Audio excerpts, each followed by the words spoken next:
Hey guys, it's Shaft. With me tonight is Sensor Gaming's Matt C, and we are in game number 6 of a Pro League format King of the Hill style clan war between Impulse Gaming and SCS. We're going to launch right on into these games as we've got a lot of exciting content to bring you tonight and a limited time to do it in. So here we go. Here in the bottom left hand side of Neoplanet S, we have the winner of our last match, the blue Protoss for Impulse Gaming.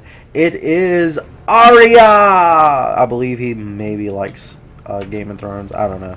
Anyways, over here on the top right-hand side of Neoplanet S, we've got the red Zerg, a real good friend of mine and an awesome theory crafter. It is Hellsod. I'm really excited to see what kind of strategies he's got up his ace hands planned for this match, man. Do you think he'll be able to hold a candle to Arya, who showed himself a master of PvP? I think so. I like Hellsod. Hellsod's a great player, actually. Really cool guy. And I'm just excited to finally see Protoss versus Zerg. We haven't actually seen that yet. I got you. Yeah, I feel like Hellsod's a really strong player, but I don't know. My gut tells me Arya is going to win this. Alright. I just want him to win because he has the majestic Overlord skin going on. Care to make bets? No, I'm not much of a betting man. Alright, Arya's just gonna hang out in the base. Say, hey, what's up? God, I love this map. It is so cool looking. Yeah, it's snowing on top of the Overlord with the cool skin. Gee, guys, check it out. Look at the creep. That looks pretty cool. Oh yeah.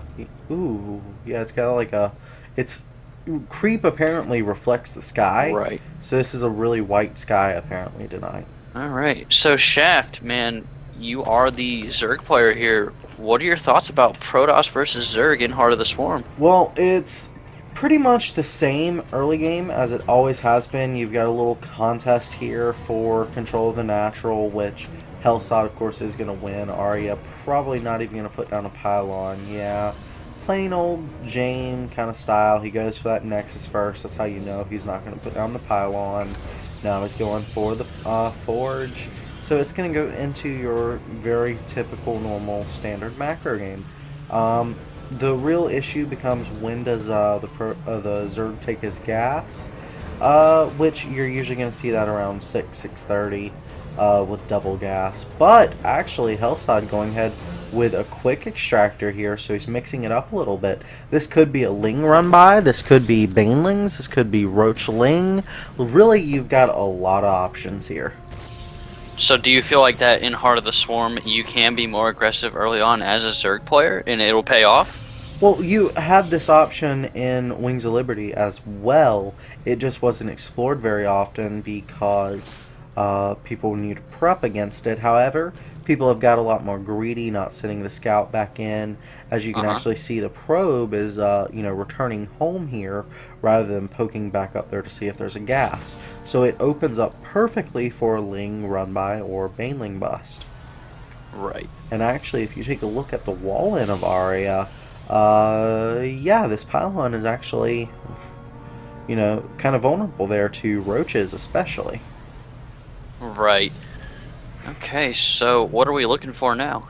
Well, we want to see when the roaches warren gets built, or the Baneling nest, or is it just going to be speedlings as we've got metabolic boost on the way?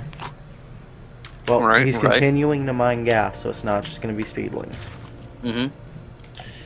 Okay, so would he be looking to take his third anytime soon? No. No? Okay. The reason for that, a third would mean more production, which he already has as much production as he can handle, especially if he's going for roaches, which it does not look like. Yeah, this is a Baneling build, guys. What gives it away to tell you that it is a Baneling build?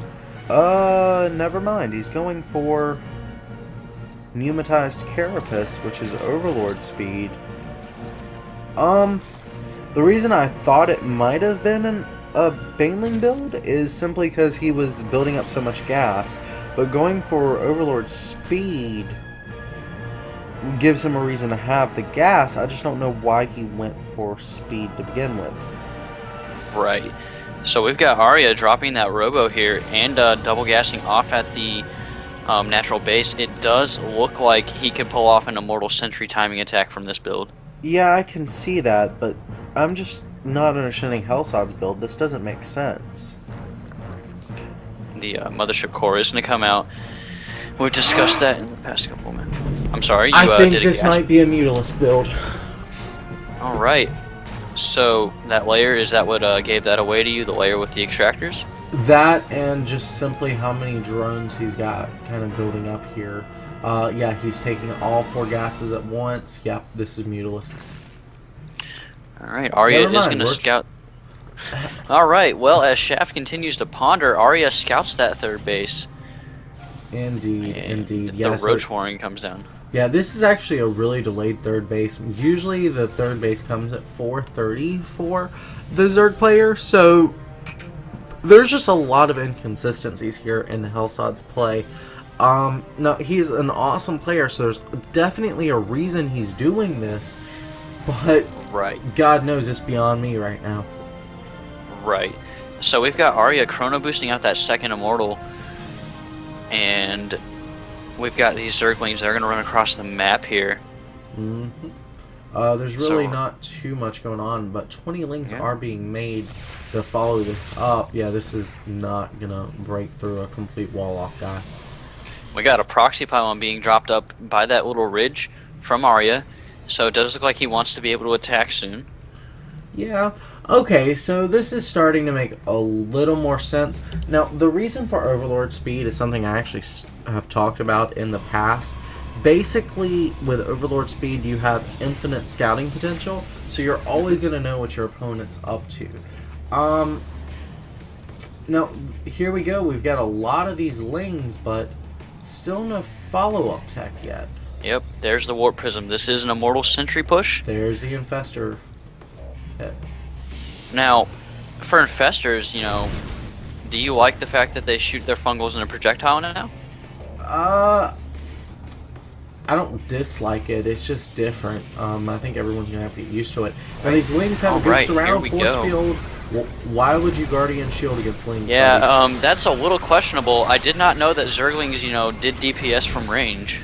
Indeed. So, but either way, he only bruises the Protoss units there, and loses a lot of lings for it. So this is actually not looking good for Hellsod, even though he had a nice surround there, just not enough units there to deal the damage. He also has that Hydralisk Den. He's going to pick up a couple of those Hydras. And here comes the push from Arya. Yeah, Roaches are going to be there to soak up damage as well as the Lings. Hydra's going to be the main damage dealer here. Another Guardian Shield. Guess he did that just because he wants to push that ramp here. Perhaps. It's always possible. Indeed, he's going to warp in a couple of Stalkers for the DPS. He's actually working out of 6 gates right now.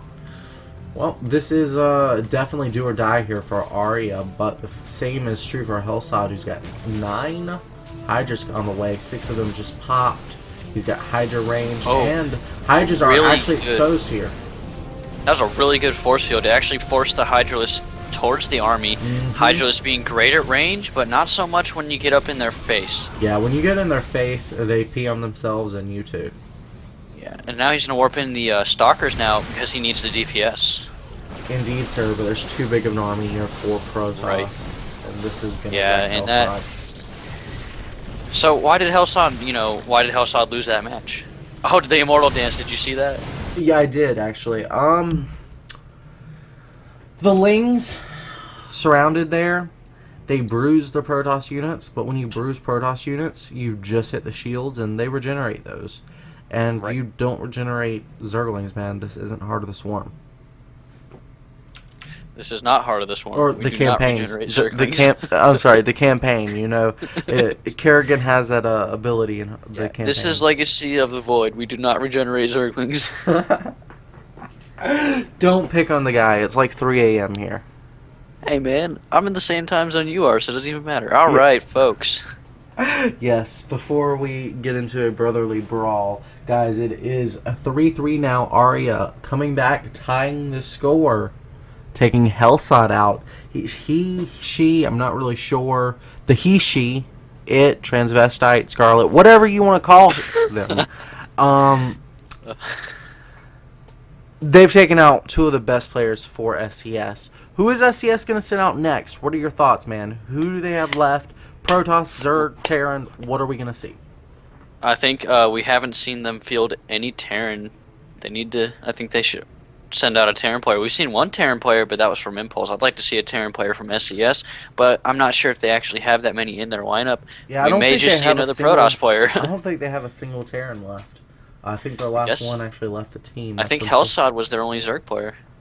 I'm not sure. I think they've got a couple of other Zerg players. I don't know if they'll bring them out, but they do have a couple other Zerg players. All right. Well, there's only one way to find out. Let's hope it's not PvP. Yeah, let's hope. Guys, see you on the next game. Thanks for tuning in. If you like this and our other content, please hit subscribe and like. Remember, every click counts. We depend on you to click on our stuff because our stuff rules. Thanks. See you in the next game. Bye-bye. Oh.